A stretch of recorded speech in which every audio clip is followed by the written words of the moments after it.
नमस्ते दोस्तों, आज का जो वीडियो का टॉपिक है वो एक कॉमन प्रॉब्लम के ऊपर है जो कभी ना कभी आपको जरूर हुआ होगा या फिर आपने देखा होगा। आपने अक्सर देखा होगा जो अपर लिप्स और लोअर लिप्स होता है ये एक कोने में जाके मिलता है जिसे हम बोलते हैं कॉर्नर ऑफ अ माउथ। यहाँ पे ज्यादातर कभी कभी रेडनेस हो जाती है, इन्फ्लेमेशन हो जाता है या ड्राई स्किन हो जाती है, पपड़ी जैसा हो जाता है या कभी कभी छोटे छोटे छाले हो जाते हैं और जब भी आप मुंह खोलते हैं तो बहुत ज्यादा दर्द करता है। तो इस दिक्कत को बोलते हैं एंगुलर चिलाइटिस। तो इस वीडियो में हम इसी के ऊपर बात करते हैं और अगर आपको मेरा वीडियो पसंद आता है तो लाइक करना मत भूलिएगा और चैनल को सब्सक्राइब कर दीजिए।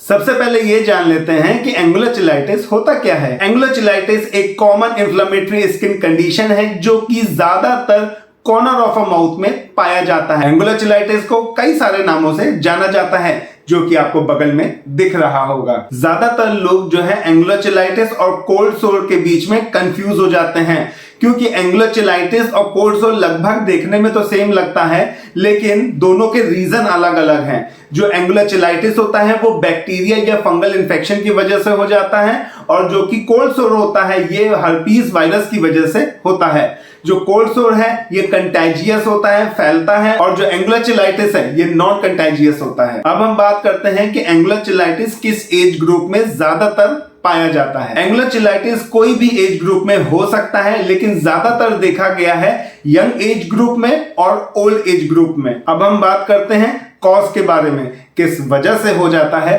एंगुलर चिलाइटिस। एंगुलर चिलाइटिस ज्यादातर ड्राई स्किन में देखा गया है। जो सलाइवा है वो कलेक्ट हो जाता है कॉर्नर ऑफ अ माउथ में और कुछ देर के बाद जाकर के जो सलाइवा है वो सूख जाता है। जो वहां की स्किन है वो काफी ज्यादा ड्राई हो जाती है और धीरे धीरे पपड़ी छोड़ने लग जाती है, क्रैक जैसा हो जाता है और जैसे ही बैक्टीरिया फंगाई को पता लगता है वो बड़े मजे से आते हैं और वहां पे जाके बैठ जाते हैं जिसकी वजह से इन्फ्लेमेशन और इन्फेक्शन होने के चांसेस हो जाते हैं। जो फंगाई है उसका नाम होता है कैंडिडा ईस्ट और जो बैक्टीरिया है उसका नाम होता है स्टेफिलोकोकस। चलिए जानते हैं और क्या रीजन होता है जिसकी वजह से जो लिप का कॉर्नर होता है वो काफी ज्यादा ड्राई और क्रैक हो जाता है जिसकी वजह से एंगुलर चिलाइटिस होने के चांसेस बहुत ज्यादा बढ़ जाते हैं। पहला कारण होता है एक्जिमा।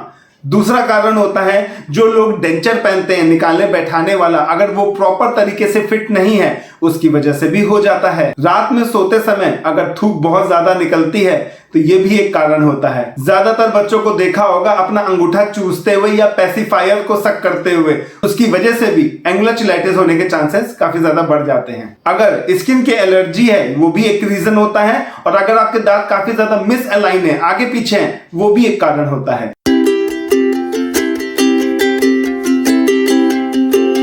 चलिए अब हम बात करते हैं कौन कौन से ऐसे रिस्क फैक्टर्स होते हैं जिसकी वजह से एंगुलर चिलाइटिस हो जाता है। पहला होता है क्रोनिक हेल्थ कंडीशन जैसे कि डायबिटीज या inflammatory bowel disease, down syndrome, immune system disorder जैसे कि HIV, विटामिन B2 की जिसे हम बोलते हैं राइबोफ्लेविन, आयरन या प्रोटीन की डिफिशियंसी की वजह से भी हो जाता है। अगर आपको स्किन पे काफी ज्यादा झुर्रियां हैं उसकी वजह से भी देखा गया है। अगर आपका वेट बहुत ज्यादा तेजी से लॉस हो रहा है ये भी एक रीजन होता है जिसकी वजह से एंगुलर चिलाइटिस हो जाता है। अगर आप बहुत ज्यादा सिगरेट पीते हैं, स्मोकिंग करते हैं तो इसकी वजह से भी जो है एंगुलर चिलाइटिस होने के चांसेस बहुत ज्यादा बढ़ जाते हैं। अगर आप फ्रीक्वेंटली एंटीबायोटिक लेते हैं तो इसकी वजह से भी जो है ये प्रॉब्लम हो सकती है।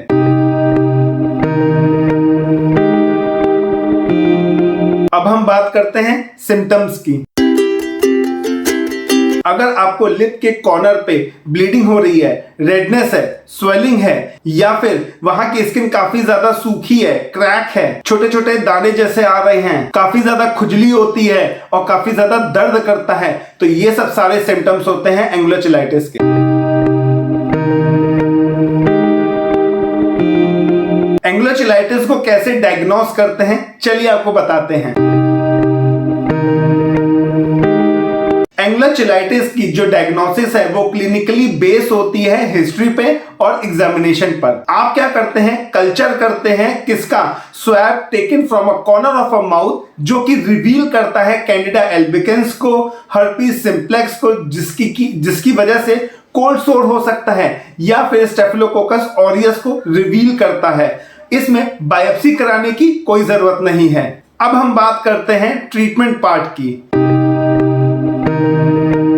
ऐसा देखा गया है कभी कभी आप एंगुलर का इलाज मत कराइए, वो अपने आप ही ठीक हो जाता है। अगर आपको ऐसा लग रहा है कि एंगुलर ज्यादा बड़ा नहीं है, छोटा सा ही है, तो आप घर पे ही इसका इलाज कर सकते हैं। बर्फ ले लीजिए, आइस, और उसके ऊपर रख करके उसको सिकाई करिए। अगर स्किन काफी ज्यादा ड्राई लग रही है तो बार बार लिप बाम लगाइए। अगर आप पानी कम पीते हैं ना, तो डिहाइड्रेशन की वजह से भी हो सकता है, तो पानी ज्यादा पीजिए। अगर आप कोई हार्ड टूथपेस्ट यूज कर रहे हैं, माउथ वॉश यूज कर रहे हैं, तो तुरंत रोक दीजिए वहां पर। इससे क्या होगा, आपकी स्किन को इरिटेशन फील होगा। ज्यादा धूप में या ज्यादा ठंडी में मत निकलिए। अगर आपको ऐसा लग रहा है कि थोड़ा बहुत एंगुलर नहीं है, काफी ज्यादा है और आपको तकलीफ दे रहा है, तो कुछ मेडिसिन आती हैं, जैसे कि एंटी फंगल क्रीम आती है, आराम से आप लगा सकते हैं। एंटी फंगल मेडिसिन आती हैं, वो आप खा सकते हैं। टॉपिकल एंटीबायोटिक्स भी आती हैं क्रीम, वो भी आप अप्लाई कर सकते हैं। एंटी स्टेफिलोकोकल एंटीबायोटिक्स भी आप ओरली खा सकते हैं। अगर काफी ज्यादा सूजन है तो आप जो है टॉपिकली स्टेरॉइड आता है ऑइंटमेंट, वो आप लगा लेंगे, जिससे कि आपको काफी ज्यादा आराम भी मिलेगा। और डाइट को थोड़ा इंप्रूव करिए, जिसमें आयरन, प्रोटीन, विटामिन